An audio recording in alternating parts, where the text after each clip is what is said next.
Bonjour à tous, bienvenue dans Bonjour chez vous. Nous sommes arrivés au terme de cette fantastique semaine et on finit en beauté. Vous savez, la cerise sur le gâteau.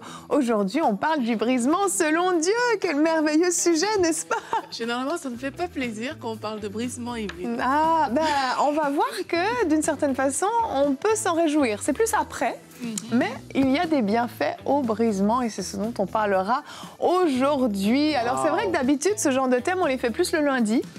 Mais ça va permettre aux gens de méditer sur le sujet tout le week-end, de faire une introspection, de revivre tout ça. J'ai très hâte au week-end, en fait. Non, il a hâte de faire cette formidable émission. Elle a choisi le meilleur titre pour le vendredi. C'est ça. T'as vu, elle nous a fait venir l'accusateur des frères, le brisement, En fait, on y allait crescendo toute la semaine. Elle a dit comme ça. Mais c'est super important, le brisement, quand on le comprend bien. On est capable d'en saisir justement tous les bienfaits parce qu'il y en a. Et Aurélie, je te cède la parole pour la pensée du jour.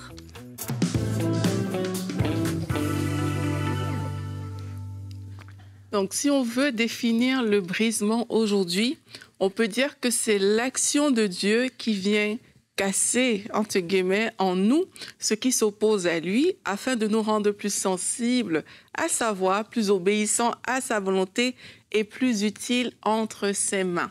Donc, lorsque tu vois cette définition du brisement, tu vois que c'est une action de Dieu, donc c'est quelque chose de positif que le Seigneur va faire. Ce que le brisement n'est pas, c'est quoi? Le brisement n'est pas une punition de Dieu qui vient pour te détruire, ce n'est pas pour t'humilier gratuitement, et encore moins, ce n'est pas une fin, c'est un processus de transformation.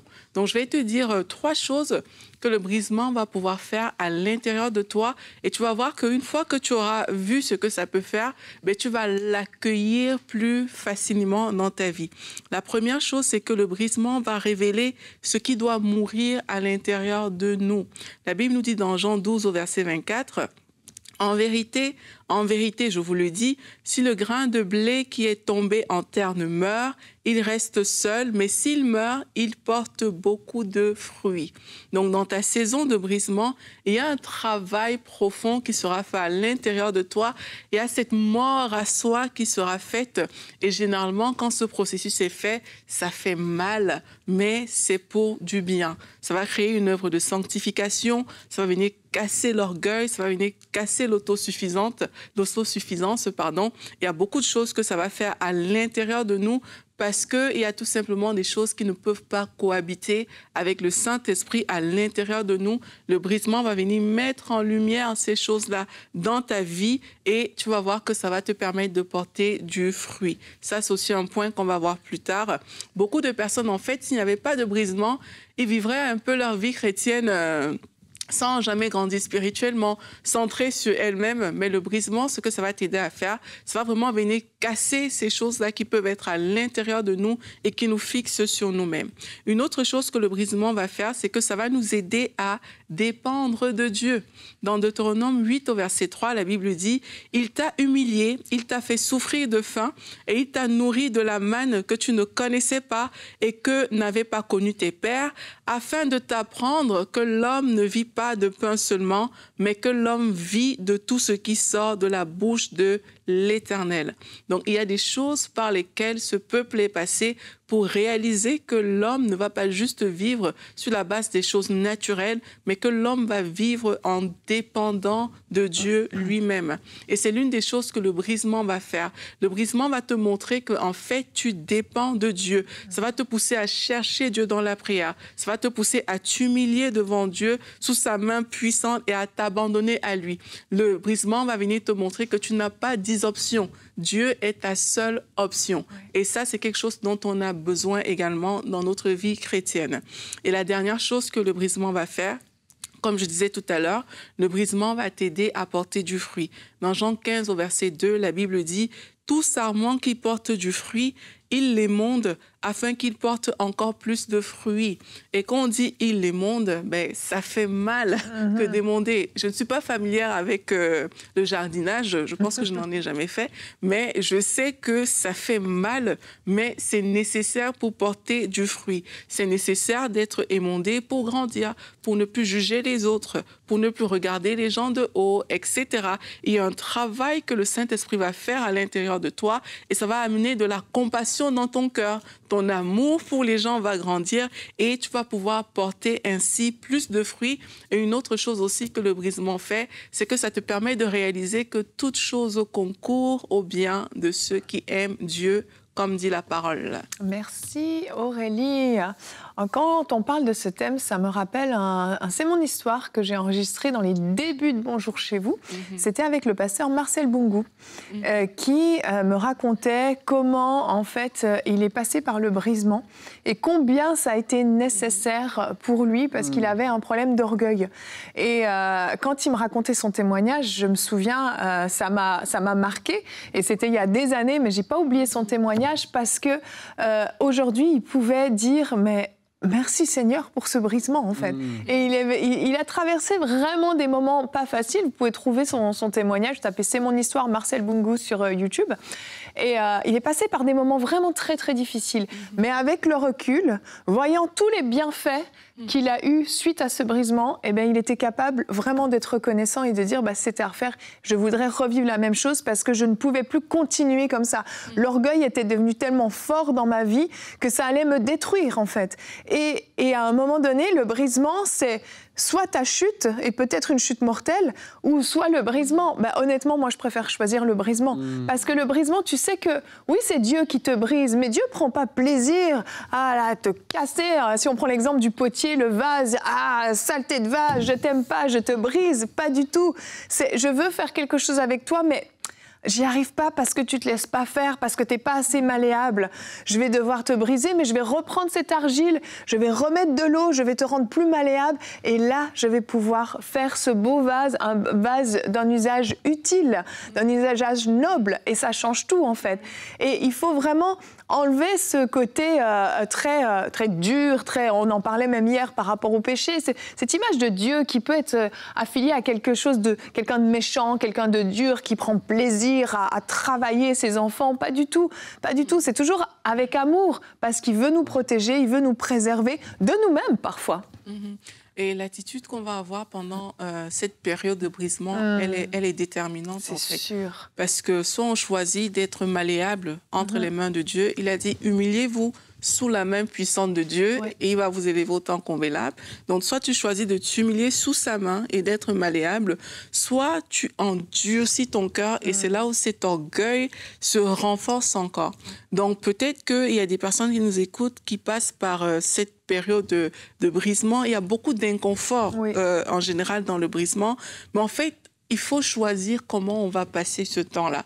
Et choisir de passer ce temps vraiment en s'humiliant sous la main puissante de Dieu. Si Dieu nous conduit là, ça veut dire qu'il y a des choses qu'il veut vraiment rediriger dans notre cœur. Il veut nous positionner d'une certaine manière. Et plus tôt tu t'humilies, et moins tu le vis mal, en fait. Ben oui, et moins ça dure longtemps. Voilà, moins ça dure longtemps, moins tu es perdu dans le désert.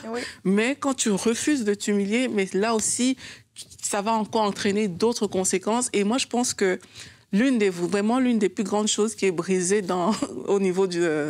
quand Dieu nous brise, dans le brisement, c'est vraiment l'orgueil. Ah, c'est sûr. L'orgueil est vraiment mis à nu et parfois on ne réalise même pas à quel point on peut être orgueilleux, en fait. On ne le voit pas, mais le Seigneur vient et il corrige cette chose-là. On doit s'humilier dans sa présence. Comment est-ce qu'il le fait? Ça, c'est une question que beaucoup de gens se posent. Et puis, moi, personnellement, je fais attention quand j'utilise cette expression parce que vraiment, ça peut être mal perçu. Oui. Et ça peut faire sembler très, très dur. Même si on a un bon Père céleste, il veut en effet faire en sorte que des choses qui ne doivent plus être là, parce qu'il veut nous amener ailleurs, tu ne peux pas aller à ce prochain niveau restant comme que tu es actuellement. Oui. Maintenant, il peut te conduire dans une saison où il te dit, admettons, plus de réseaux sociaux pour toi. Parce qu'il sait qu'en faisant ça, alors que tu vas obéir, il va être en train de briser, justement, l'amour peut-être de toi-même. L'amour que les gens portent vers toi et cette forme d'orgueil qui est là à l'intérieur de toi, il veut la briser. Et ce n'est pas forcément en faisant un coup de marteau fort et tout. Et c'est pour ça quelqu'un que... qui se filme beaucoup et qui publie beaucoup sur les réseaux sociaux. 100% ceux qui sont, qui veulent et qui vivent et qui carburent aux likes, aux abonnés, à tous les gens que si. Là, je prends ça très, très bête, hein, mais c'est comme ça. C'est un très bon exemple. Un autre exemple, ça peut être autre chose, mais il peut t'amener dans une saison de mise à part ou à quelque part de désert, comme on peut le dire, c'est-à-dire il te déconnecte de certaines choses qui étaient dans ta vie, parce qu'en te déconnectant de ça, il va faire ce travail du potier et de l'argile entre ses mains, alors que tu ne sais même pas à quel point telle chose a une emprise sur ta vie. Oui. Et Evelyne, j'aimerais que tu racontes cette histoire que Michael raconte de cette vision, ce songe des vases qu'il avait eu, pour illustrer un peu ce que je suis en train d'expliquer, mais c'est que ça parlait tellement, tellement, tellement, et c'est vraiment cette image que je veux que quelqu'un puisse avoir à la fin de cette émission, du brisement selon Dieu, parce que oui, en effet, parfois, ça peut être un peu plus bam, comme ça, tu te dis, wow, ah ouais, ben là, ouais, il a amené un petit coup, là. Ouf, imagine si Dieu mettrait un gros coup. Mais parfois, ça fait plus mal, et deux fois, oui, ça va. Mais comment est-ce qu'il le décrit, comment est-ce qu'il l'a vu, Michael? Ben, je pense qu'il est la meilleure personne pour le raconter, mais en fait, ce qu'il avait vu, c'est qu'il avait vu vraiment dans une maison, dans le sous-sol d'une maison, si je me souviens bien, il y avait un potier qui était là, et en fait, il prenait des vases, et à chaque fois qu'il voulait remplir ces vases, eh bien, ces vases étaient percés. Et donc, il y avait un liquide qui s'écoulait. Et quand il essayait de réparer ces vases qui étaient percés, il y avait tout à coup des bras et des jambes qui sortaient des vases et il se débattait. Et le potier ne pouvait pas réparer les vases. Et au fur et à mesure qu'il essayait, il y avait toujours cette action qui se produisait. Et c'est un petit peu ce qu'on fait. On se débat. Quand Dieu veut venir travailler des choses dans notre caractère, parce que comme tu le dis, le brisement, c'est pas ah, je t'envoie une maladie, tu vas être alité toute ta vie, tu vas être paralysé toute ta vie. Tu as pris un exemple, les réseaux sociaux, des portes que Dieu ferme. Tu veux absolument aller dans telle progression professionnelle et les portes se ferment les unes après les autres alors que tu as toutes les qualifications. Il y a plusieurs choses. Mais en fait, ce que Dieu veut, c'est pas nous empêcher de réussir, absolument pas. C'est nous montrer que, en fait, tout dépend de lui et qu'on doit dépendre de lui, on doit se satisfaire de lui, on doit le chercher lui premièrement et lui, comme tu le disais, nous élève au temps convenable. Et quand en tant que vase, tu te laisses faire, il peut te donner la forme qu'il veut pour que tu sois utile à ce qu'il veut, pas à ce que toi tu veux. Peut-être que toi, oui, tu veux devenir une grande star renommée ou un grand politicien ou je ne sais pas quoi, peu importe. Tu veux réussir dans les affaires, dans le business, tu veux être un grand chanteur, peu importe. Mais Dieu a prévu quelque chose de complètement différent pour toi. Mais c'est le meilleur pour nous. C'est ça qu'il faut comprendre. C'est que Dieu, quand il va nous emmener dans cette phase de brisement qui se passe de plein de façons différentes, eh bien, Dieu veut nous emmener dans le meilleur pour nous.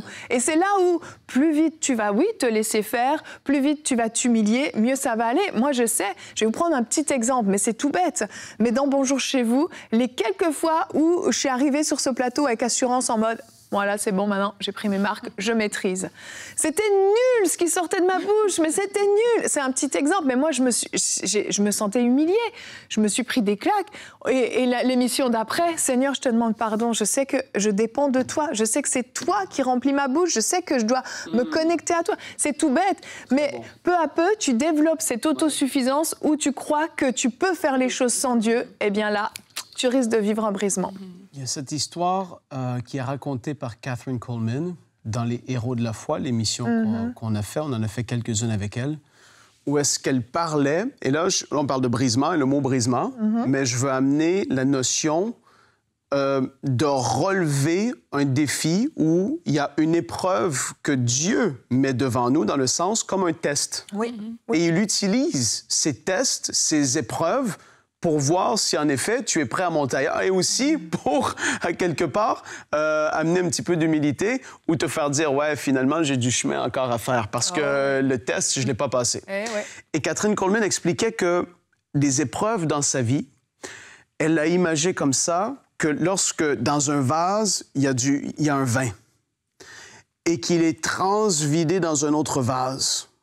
et que par la suite, il est transvidé dans un autre vase. Elle illustrait que c'est comme certaines épreuves dans nos vies. À la fin, le vin est de plus en plus goûteux, meilleur. Et que pour elle, les choses qu'elle a traversées, à travers de ça, il y en a que c'était vraiment des tests que Dieu la faisait traverser. D'autres, c'était des épreuves qui arrivaient des fois, entre guillemets, dans le naturel. D'autres fois, c'était des attaques. Mais qu'à travers de ces épreuves et ces différents brisements, je le ramène à ça, elle est devenue la femme qu'elle était à ce moment-là parce qu'elle se laissait, à travers de ces épreuves, voilà, toujours une plus grande dépendance envers Dieu, toujours j'ai besoin de plus en plus, je réalise à quel point je ne suis rien si ce n'est qu'avec toi, une dépendance complète à Dieu. Et elle a dit, il faut comprendre qu'alors qu'on traverse ces moments de brisement, d'épreuves, de difficultés, quand tu le comprends, tu le saisis, tu vas en ressortir meilleur. Exactement. Et ça, le brisement selon Dieu, et c'est pas les attaques de l'ennemi qu'on parle ici, mais on parle que Dieu, c'est pas les malédictions. Non, quand que Dieu fait ça, c'est parce qu'en bout de ligne, ça va être meilleur. Ouais.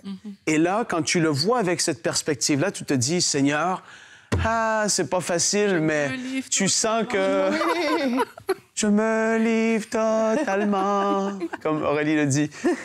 Et voilà pour mon intervention. Merci. Mais il y a ça. Et puis, je pense que Dieu est tellement bon. Hein. Dieu est bon et il nous évite aussi beaucoup de détours.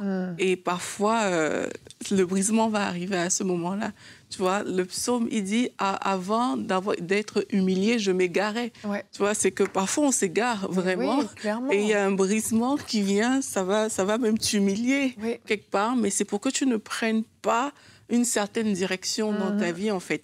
Donc, je pense que si on considère les choses comme ça, on va arrêter de toujours se plaindre ou de voir ça comme une souffrance, mais il faut commencer à dire à Dieu, lorsqu'on sent qu'on est dans une période où on vit le brisement, Seigneur, qu'est-ce que tu veux corriger à l'intérieur de moi? Oui. Est-ce que je suis égarée quelque part? Est-ce qu'il y a quelque chose que je ne vois pas et que tu veux repositionner, en fait? C'est pour ça que même la prière son de mon cœur est importante. Bien sûr. Parce que parfois, on ne sait vraiment pas la voie, le chemin qu'on est en train de prendre. Et pour éviter que ça ne devienne un tournant non-stop dans le désert, vraiment repositionnons-nous. Seigneur, est-ce que je suis en train de m'égarer? Qu'est-ce qui se passe? Oui. Qu'est-ce qui se passe? Est-ce qu'il y a une direction que je dois prendre que je ne comprends pas, que je n'ai pas encore prise? Moi, je pense que c'est les vraies questions qu'il faut se poser dans ce temps-là. Pas juste s'arrêter, je suis dans le désert, oh, c'est difficile, etc. Mais pose-toi les vraies questions. Est-ce que déjà c'est vraiment un brisement, comme on a dit, que je suis en train de vivre? Est-ce que c'est une attaque?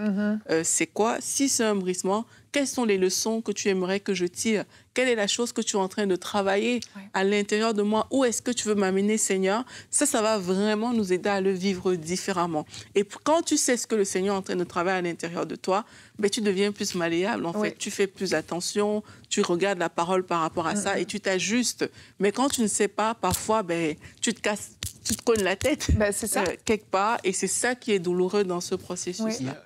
Il y a quand même cette dimension de prière de Seigneur, façonne-moi. On ne dit pas Seigneur, brise-moi. Il y a le chant de Maverick, Refine Me. Hein. Refiner. Oui, Refiner, c'est ça. Je me rappelle plus du chant, mais c'est Refiner. Non, c'est Refine Me, vraiment. C'est un chant aussi. Seigneur, purifie-moi, en fait. Voilà. Il est dur, ce chant. Moi, je ne le chante pas. En fait, il y a deux choses que je veux spécifier. Première des choses, c'est que souvent, quand tu vas pouvoir dire « Ah, le Seigneur m'a brisé », c'est parce qu'au début, il a voulu le faire un peu plus avec douceur. Exact. Mais tu t'es pas soumis à ce qu'il voulait faire. Et là, il va juste faire en sorte que... Un petit peu plus fort. Et là, c'est-à-dire que la situation va arriver, ça va t'exploser en pleine face. Il va y avoir de quoi que tu t'es dit, mais pourquoi ça s'est arrivé? Pourquoi est-ce que j'ai perdu pied comme ça? Pourquoi est-ce que... Ben là, c'est parce que tu n'as pas écouté. Et là, c'était juste pour te faire comprendre, en fait, et te dire, wow, attends un peu. Deuxième chose, c'est qu'il peut y avoir ces temps où est-ce qu'en effet, on va dire, Seigneur, purifie-moi, qui amène dans cette direction du brisement. Je parlais avec vraiment un serviteur de Dieu, un homme de Dieu très, très simple, mais vraiment simple, pas francophone. Et je parlais avec lui, grand ministère. Et en début d'année, on parlait avec lui, il y a des choses qui arrivent, tu bouges et tout ça. Il dit, non, là, je suis vraiment dans un temps où est-ce que j'ai senti que je devais me remettre devant le Seigneur pour être certain que mes motifs, les raisons pour lesquelles je fais le ministère, ma famille, les motivations pour lesquelles je fais tout ce que je fais, je veux que le Seigneur vraiment puisse épurer ces choses.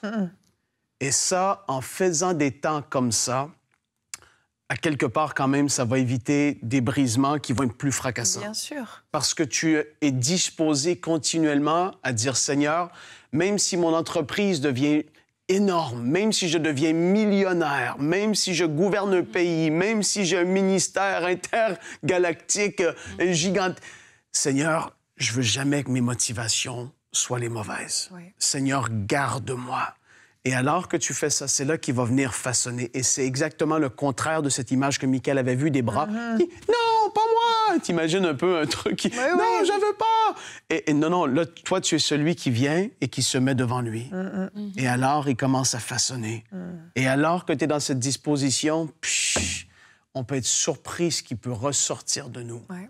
À quel point le Seigneur veut faire quelque chose. Et juste là, Seigneur, je veux prendre ce temps pour prier tout de suite.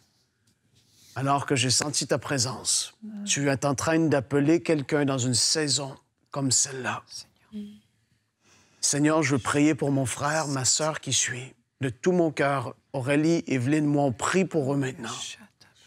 Que dans cette saison de mise à part, et où est-ce qu'il va y avoir des motivations qui vont être sondées, où est-ce qu'il y a vraiment des choses qui vont être mises à la lumière. Je sens même qu'il y en a certains, vous allez mettre, même si le Seigneur le sait, vous allez confesser certaines choses que vous savez qui sont là.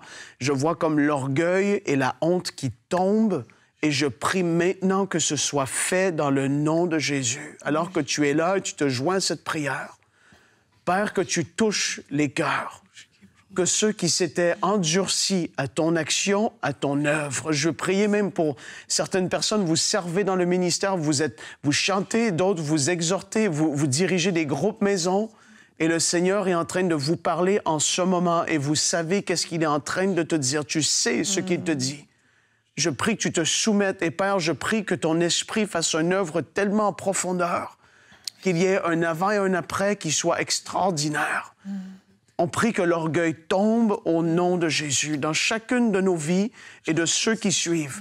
Père, dans cette saison dans laquelle tu es en train d'attirer certaines personnes, il y en a qui vont décider après cette émission de prendre 1 jour, 2 jours, 3 jours, 1 semaine de mise à part. Père, je prie qu'il y ait un face-à-face, une rencontre surnaturelle. Je prie qu'il y ait des bouleversements, Père, même des redirections, des vies qui étaient comme toutes décidées, alignées, mais qui ont résisté à l'appel que tu avais mis et aux choses que tu avais demandé de faire. Père, je prie que les choses puissent se réaligner. Alors qu'on est là dans ta présence, Seigneur, merci de faire ton œuvre surnaturelle par ton esprit. Nous te donnons toute la gloire pour ce que tu vas faire. Alléluia. Mais ils vont en ressortir grandis, beaucoup plus aptes et capables à retenir l'onction et la grâce que tu veux mettre sur leur vie. Seigneur, merci pour tout. Nous t'adorons. Nous te disons tellement, tellement merci. Tu es un bon Père et tu viens le faire avec douceur. Amen. Seigneur, tu es celui qui façonne et qui rend méconnaissable. Amen. Seigneur, on te donne toute la gloire. Merci Seigneur. Alors que Frank il prie, il y a certaines personnes, je ressens que c'est plus de compassion que le Seigneur veut mettre dans votre cœur. Vous êtes habitués à juger les gens sévèrement, à critiquer les gens qui ne font pas comme vous faites. Et il y a cette dimension de compassion qui doit être là, parce que ce n'est pas par vos propres forces que vous avez cette intelligence-là. Ce n'est vraiment pas par vos seuls moyens, c'est par la grâce de Dieu. Et Seigneur, je viens prier pour toute personne qui se reconnaît comme ça, comme quelqu'un qui traite toujours durement les autres. Seigneur, je viens prier que ce cœur s'ouvre pour cette compassion que tu as prévue. Seigneur, ton amour est rempli déjà dans ce cœur par le Saint-Esprit qui est à l'intérieur de nous. Je prie afin que cet amour soit manifeste au nom de Jésus-Christ, que tous les voiles qui étaient sur les yeux, ce voile qui faisait voir les autres comme comme petit, comme insuffisant, de voile qui faisait mépriser et qui faisait que ces personnes se voient elles-mêmes comme toutes fortes, toutes grandes, comme si c'est leur force qui avait permis qu'elles acquièrent ces choses. Seigneur, que cela soit brisé au nom de Jésus-Christ. Oui, c'est aussi un temps de repentance.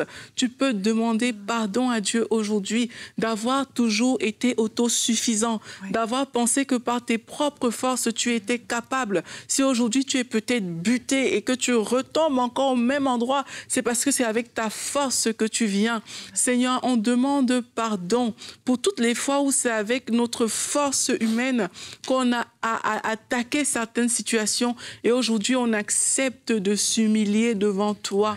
On accepte de s'humilier sous ta main puissante, Seigneur Jésus-Christ. On croit que tu es un bon Père pour nous et on dit oui à ce que tu nous façonnes, oui à ce que tu le fasses, Seigneur, dans nos vies. Au nom de Jésus-Christ, nous prions. Alléluia. Merci, Seigneur. Amen. Amen. Vous savez, le plus grand conseil qu'on m'a donné dans le ministère, c'est pasteur Dorothée Radja qui m'avait dit ça la première fois qu'elle était venue à MCI. On était à Waterloo à l'époque, dans le premier bâtiment. Et je me souviens, on était assis sur le canapé de C'est mon histoire. Et là, elle me dit, vous savez, Evelyne, Dieu ne partage pas sa gloire. Et j'ai jamais oublié cette phrase et je me la répète tout le temps, tout le temps. Dieu ne partage pas sa gloire. Je peux pas, moi, bénéficier d'un petit peu de la gloire de Dieu. Toute la gloire lui revient en tout et pour tout. Et on va terminer avec notre verset du jour. Tu l'as cité, Aurélie, dans ta pensée.